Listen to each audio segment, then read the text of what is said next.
오늘은 오소서 성령이여 세 번째 시간 요한복음 3장에 있는 말씀을 통해서 거듭나게 하시는 성령님이라는 제목으로 함께 말씀 나누도록 하겠습니다. 우리가 거듭남이라는 단어 참 많이 듣게 되죠. 그런데 어느 성경에서도 볼 수 없는 오늘 요한복음에서 거듭남의 정의, 의미를 예수님께서 아주 잘 설명해 주십니다. 이 다시 태어난다라는 말 그냥 얼핏 들으면 쉽게 잘 이해가 되지 않는 그런 단어이죠. 하나님께서 또 성령께서 하시지 않으면 이 거듭남의 의미를 제대로 깨달을 수가 없습니다. 니고데모는 예수님의 행적과 말씀을 듣고 예수란 사람이 어떤 사람일까 매우 궁금해했습니다. 그리고 예수가 행하는 이적, 그 자연계의 상식을 뛰어넘는 그런 이적들이었습니다. 어떻게 죽은 사람이 살아나고 안진뱅이가 일어나고 소경이 눈을 뜨게 되는가? 상상을 초월하는 이 일을 보면서 그는 예수라는 인물에 대해서 궁금증을 갖게 됐죠. 이 기적과 이사뿐만이 아닙니다. 예수가 행하는 말씀 모두가 다 자신의 율법 교사였지만 이전에 자기가 알고 있던 율법과는 전혀 다른 새로운 말씀이라는 것을 알고 니고데모는 예수를 점점 더 궁금해합니다. 니고데모는 다른 유대교 종교 지도자들처럼 예수를 쉽게 배척하거나 공격하지 않습니다. 이 유대인들은 다 이름의 뜻을 갖고 있는데요. 니고데모라는 말의 뜻은 이름의 뜻은 헬라어 니케, 우리 승리의 신, 우리 나이키의 그 신발 이름이잖아요. 원래 이게 니케에서 나온 헬라어입니다. 이 승리라는 말과 데모스, 이 백성이라는 뜻이 합친 그래서 백성이 승리의 백성이다라는 그런 뜻을 갖고 있습니다. 니고데모, 승리의 백성이다라는 이름의 뜻처럼 니고데모는 늘 백성 편에서 생각하는 종교 지도자였습니다. 정말 예수가 이 땅에 오신 메시아인가 궁금해하며 예수에게 나아가죠. 또한 산헤드린 공회원이었다라고 이렇게 말하고 있습니다. 산헤드린이라는 것은 유대교에서 70명의 장로로 구성된 유대교 최고의 의결 및 통치 기관입니다. 산헤드린의 역사는 오래전에 모세 시대의 민수기까지 거슬러 올라가게 되죠. 모세가 이스라엘 백성을 다스리는 것이 너무나 힘들 때에 하나님께서 명령하십니다. 이스라엘의 장로 또 존경받는 지도자 70인을 세워서 너와 함께 이 민족을 다스리게 하라라고 이렇게 말씀하시는 거죠. 높은 고위 종교 관리 중에 하나였던 이 산헤드린 회원인 니고데모가 예수를 한밤중에 찾아옵니다. 밤에 찾아온 이유가 무엇일까? 아마 다른 사람의 눈을 피하고자 했을 것입니다. 그가 가진 사회적 지위와 신분 때문에 사람들의 시선과 평판이 신경 쓰였기 때문이지요. 지켜야 할 것이 많은 사람이었기에 아무도 보지 않는 밤에 찾아온 것입니다. 얼마 전에 대통령이 다녀가신 교회 목사님과 한번 대화를 나눌 기회가 있었습니다. 대통령이 다녀가셨는데 그 목사님 그러시더라고요. 대통령 다니시기 전까지 누구에게도 이 동선이 알려지면 안 되니까 철저히 보안에 붙여졌다고 합니다. 그리고 그 주에 경호실로부터 25번이 넘게 전화 통화를 하면서 만전을 기하면서 모든 동선을 체크하면서 준비하는데 여간만 힘든 일이 아니었다라고 하는 말씀을 들었습니다. 여러분, 재벌이 교회에 나오는 거 쉽지 않습니다. 왜 그럴까요? 아는 사람이 많아서죠. 이 비서들이 다 딸려오는데 같이 가는데 함부로 움직이는 것이 쉽지 않습니다. 이 연예계 종사하시는 분도 그러시더라고요. 코로나 때 정말 좋았다라는 겁니다. 모두가 다 마스크 쓰고 얼굴 다리잖아요. 거기다 이제 선글라스만 딱 끼고 다니면 누군지 도무지 알아보지 못한다라는 거예요. 그전에는 어디를 가도 알아보고 뭐 사인해달라 이렇게 귀찮게 했는데 코로나 때는 다 얼굴을 가리고 다니니까 편하게 다니고 또 마음대로 다닐 수 있었다라는 얘기를 들었습니다. 니고데모는 유대교 지도자들의 예수를 향한 적대적인 분위기를 누구보다도 잘 알고 있었습니다. 그렇게 불필요한 마찰을 피하려고 밤에 왔을 수도 있습니다. 여러분, 그래서 이런 점에서 니고데모가 밤에 예수를 만나러 온 것, 저는 그 용기를 칭찬해 줘야 한다라고 생각합니다. 한밤중에라도 예수에게 나오는 것 얼마나 귀하고 감사한 일입니까? 니고데모와는 대조적으로 한밤에 예수를 떠난 사람도 있습니다. 바로 예수를 팔아 넘긴 가룟 유다라는 사람이죠. 요한복음 13장 30절에 이렇게 얘기하고 있습니다. 유다가 그 조각을 받고 나가니 밤이러라.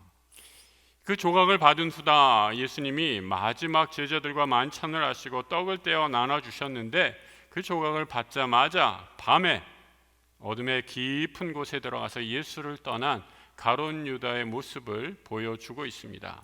가룟 유다와는 달리 한밤의 어둠을 뚫고 예수를 찾아 나온 니고데모, 여러분 얼마나 훌륭한 또 사람입니까?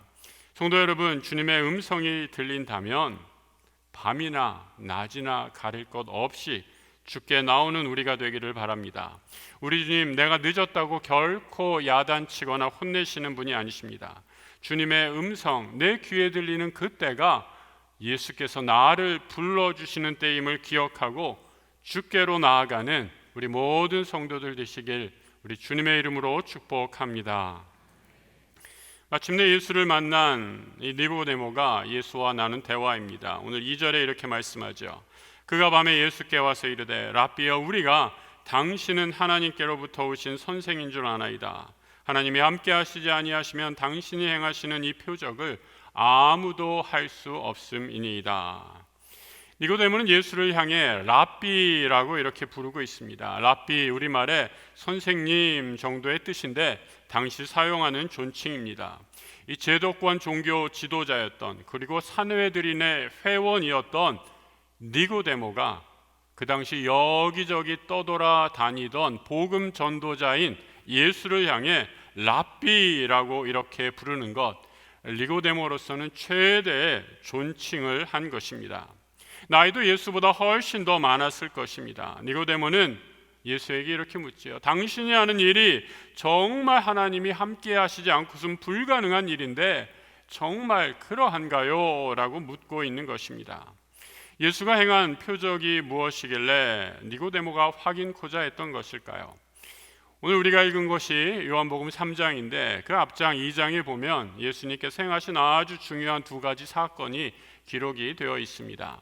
요한복음 2장의 전반부에는 가나의 혼인잔치에서 물을 포도주로 만드는 기적을 행하신 사건입니다.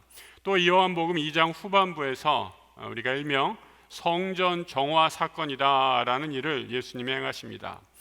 성전에 들어가셨는데 많은 사람들이 하나님의 집, 기도하는 집인 성전을 장사꾼의 소굴로 만드는 것을 보시고 분노하시면서 그 상을 엎으시면서 이렇게 말하시죠.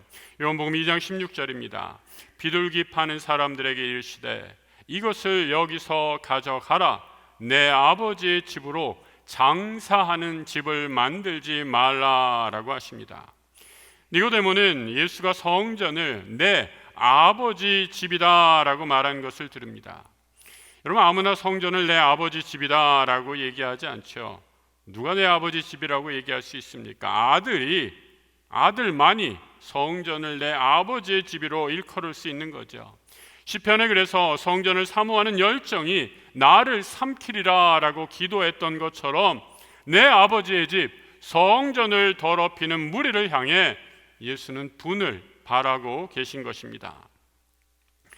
니고데모는 예수가 또한 하나님 나라에 대해 선포하는 것을 들었습니다. 하나님 나라, 유대인들에게 너무나 중요한 주제였습니다.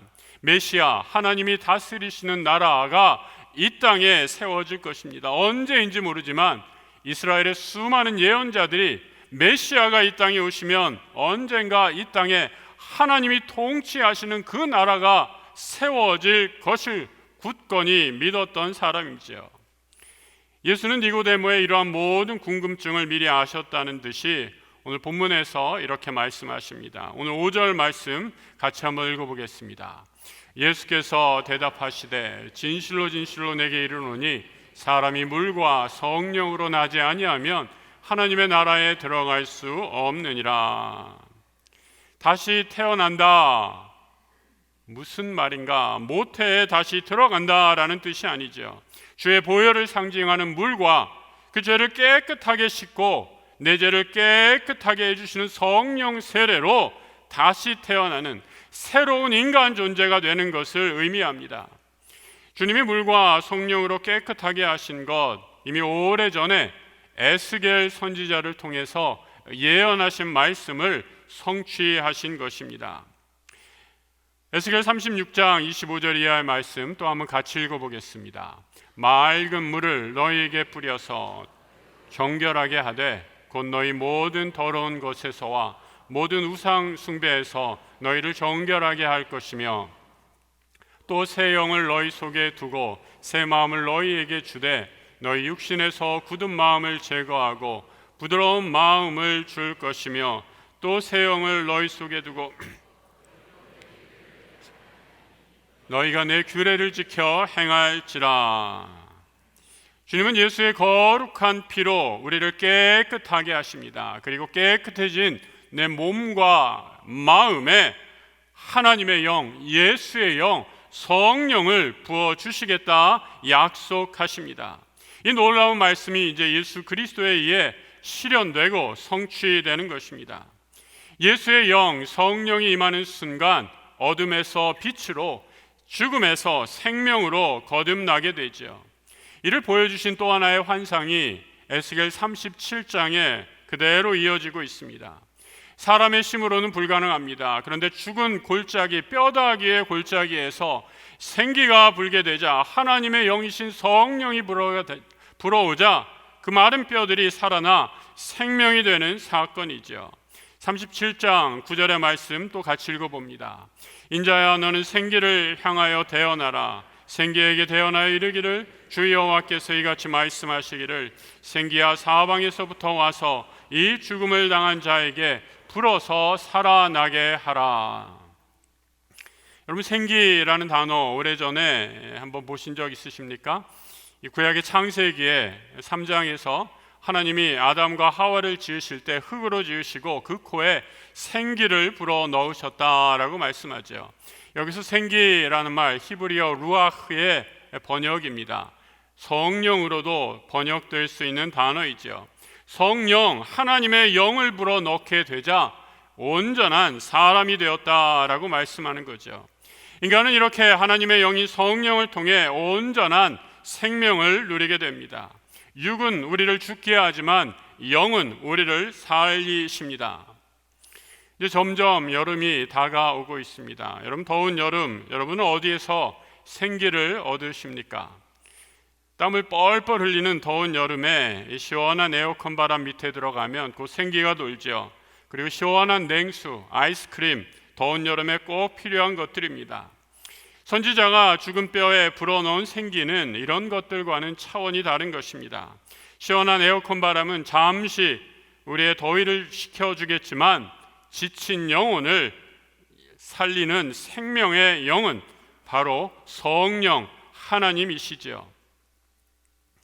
여러분, 오늘 우리가 아무것도 아닌 것 같지만 이 자리에 나와서 예배할 수 있다는 것, 또 예수를 주로 고백하고 함께 주님을 찬양하고 기도할 수 있다는 것, 생명의 영이신 성령이 주신 은혜가 아니고서는 불가능한 일입니다. 날마다의 하루하루의 삶이 그래서 얼마나 은혜고 축복인지 모르죠. 몇 해 전에 작고하신 소설가 박완서 선생님께서 지은 에세이 같은 글인데요, 일상의 기적이라는 글입니다. 글이 좀 길지만 우리의 일상의 삶, 하나님의 생명의 은혜임을 좀 깊이 감사할 수 있는 글이라서 여러분들과 함께 나누길 원합니다. 한번 잘 들어보시기 바랍니다. 덜컥 탈이 났다. 유쾌하게 저녁 식사를 마치고 귀가했는데 갑자기 허리가 뻐근했다. 자고 일어나면 낫겠거니 대수롭지 않게 여겼는데 웬걸 아침에는 침대에서 일어나기조차 힘들었다.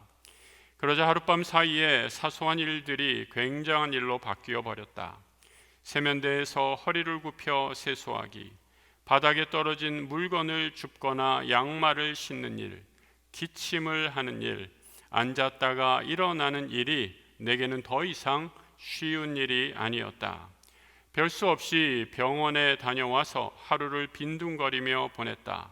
비로소 몸에 소리가 들려왔다. 실은 그동안 목도 결리고 손목도 아프고 어깨도 힘들었노라. 눈도 피곤했노라. 몸 구석구석에서 불평을 해댔다.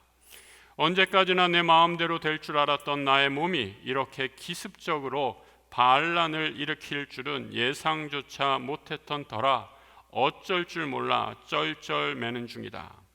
이때 중국 속담이 떠올랐다. 기적은 하늘을 날거나 바다 위를 걷는 것이 아니라 땅에서 걸어 다니는 것이다. 예전에 싱겁게 웃어 넘겼던 그 말이 다시 생각난 건 반듯하고 짱짱하게 걷는 게 결코 쉬운 일이 아님을 실감하게 되었기 때문이다. 괜한 말이 아니었다. 아프기 전과 후가 이렇게 명확하게 갈리는 게 몸의 신비가 아니고 무엇이랴. 얼마 전에는 젊은 날에 윗분으로 모셨던 분의 병문안을 다녀왔다. 몇 년에 걸쳐 점점 건강이 나빠져 이제 그분이 자기 힘으로 할 수 있는 것은 눈을 깜빡이는 정도에 불과했다. 예민한 감수성과 날카로운 직관력으로 명성을 날리던 분의 그런 모습을 마주하고 있으려니 한때에 빛나던 재능도 다 소용없구나 싶어 서글픈 마음이 들었다. 돌아오면서 지금 저분이 가장 원하는 것이 무엇일까 생각해 보았다. 혼자서 일어나고 좋아하는 사람들과 웃으며 이야기하고 함께 식사하고 산책하는 등 그런 아주 사소한 일이 아닐까. 다만 그런 소소한 일상이 기적이라는 것을 깨달았을 때는 대개는 너무 늦은 뒤라는 점이 안타깝다. 우리는 하늘을 날고 물 위를 걷는 기적을 이루고 싶어 안달하며 무리를 한다. 땅 위를 걷는 것쯤은 당연한 일인 줄 알고 말이다. 사나흘 동안 노인네처럼 파스도 붙여보고 물리치료도 받아보니 알겠다. 타인에게 일어나는 일은 나에게도 일어날 수 있는 일이라는 것을. 크게 걱정하지 말라는 진단이지만 아침에 벌떡 일어나는 일이 감사한 일임을 이번에 또 배웠다. 건강하면 다 가진 것이다. 오늘도 일상에 감사하며 살자. 지금 감사를 느끼고 계시는지.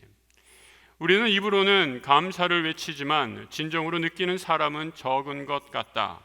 안구 하나 구입하려면 1억이라고 하니 눈 2개를 갈아 끼우려면 2억이 들고, 신장 바꾸는 데는 3천만 원, 심장 바꾸는 데는 5억 원, 간 이식하는 데는 7천만 원, 팔다리가 없어 의수와 의족을 끼워 넘으려면 더 많은 돈이 든다.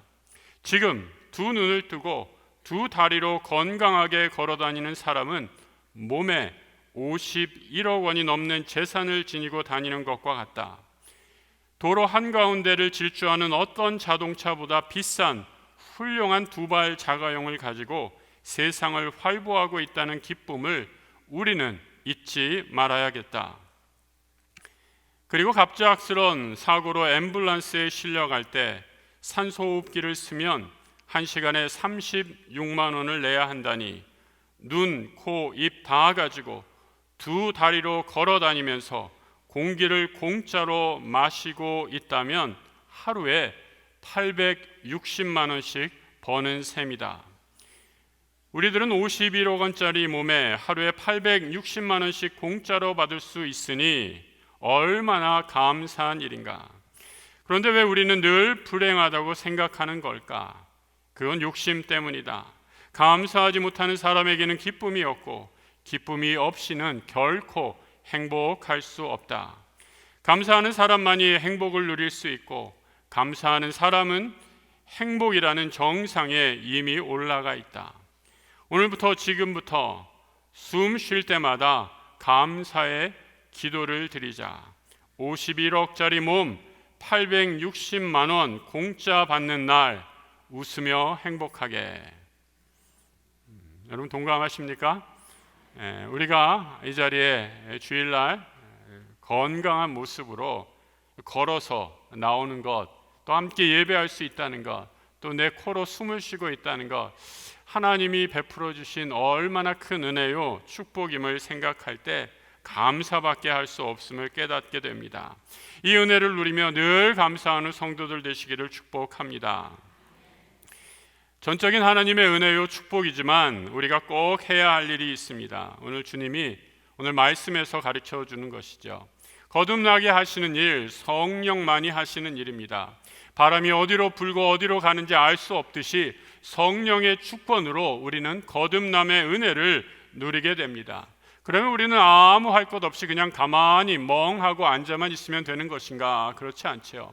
오늘 예수님께서 우리가 해야 할 꼭 한 가지 일을 민수기 21장의 노뱀 사건을 예로 들면서 말씀해 주십니다. 택하신 백성, 이스라엘 백성이 하나님의 은혜로 출애굽합니다. 애굽을 탈출해서 광야의 길을 걸어갔지만 하나님께서 그때 먹을 것이 없을 때 만나 하늘의 양식을 내려주십니다. 또 무리바에서 샘이 나게 하셔서 먹을 물을 허락해 주십니다. 먹을 것, 마실 것 허락해 주셨지만 이스라엘은 얼마 되지 않아서 하나님을 원망하고 불평하게 되지요.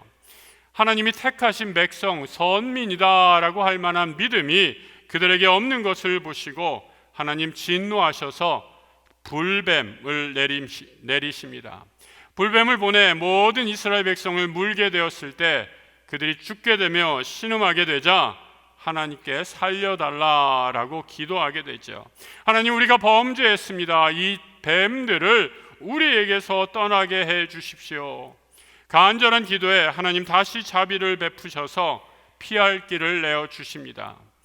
황급히 모세의 지팡이에 놋뱀을 만들어 이 놋뱀을 보는 자마다 다 살아날 것이다 라고 말씀하고 계시죠. 예수는 구약에 이 놋뱀을 예로 들면서 이 놋뱀은 앞으로 나무 십자가에 달릴 자기 자신이심을 가르쳐 말씀하십니다. 3장 14절 15절의 말씀 같이 한번 읽어보겠습니다. 모세가 광야에서 뱀을 든 것 같이 들려야 하리니 이는 그를 믿는 자마다 영생을 얻게 하려 하심이니라. 그 다음에 이어지는 말씀이 하나님이 세상을 이처럼 사랑하사 독생자를 주셨으니 이는 저를 믿는 자마다 멸망치 않고 생명을 얻게 하려 하심이라 라는 말씀이 이어지게 되죠. 예수 그리스도께서 우리에게 생명을 주시고 거듭나게 하십니다. 그럴 때 우리가 꼭 해야 하는 한 가지, 십자가에 달려 돌아가신 예수 그리스도를 보는 자마다 위로부터 내리시는 성령을 선물로 받게 될 것을 말씀하십니다. 우리가 성령이 주시는 하늘의 지혜를 누리고 거듭나기 위해 할 것, 눈을 들어 십자가에 달리신 예수 그리스도를 바라보는 것입니다. 주님을 바라볼 때 위로부터 내리시는 성령의 능력을 입고 거듭나는 은혜, 하늘의 생명을 누리게 될 줄로 믿습니다. 성령 하나님이 우리에게 주시는 이 생명으로 오늘도 감사와 기쁨으로 살아가시는 우리 모든 성도들 되시길 주님의 이름으로 축복합니다. 함께 기도하겠습니다. 하나님 아버지, 우리에게 성령 허락해 주옵소서. 물과 피로 우리의 모든 죄를 맑게 씻어주시고 우리의 깨끗해진 몸과 영혼에 성령님 오셔서 나를 다스려 주시고 인도해 주시고 나와 동행하여 주옵소서. 눈을 들어 예수 그리스도를 바라보게 하시고 새 사람으로 거듭나게 하소서. 그리하여 생명의 영이신 성령이 나와 함께함으로 우리 삶에 늘 하늘에 주신 평강과 기쁨, 은혜 넘치는 삶 되게 하여 주옵소서. 생명의 영을 우리에게 허락해 주신 예수 그리스도 이름으로 기도드립니다. 아멘.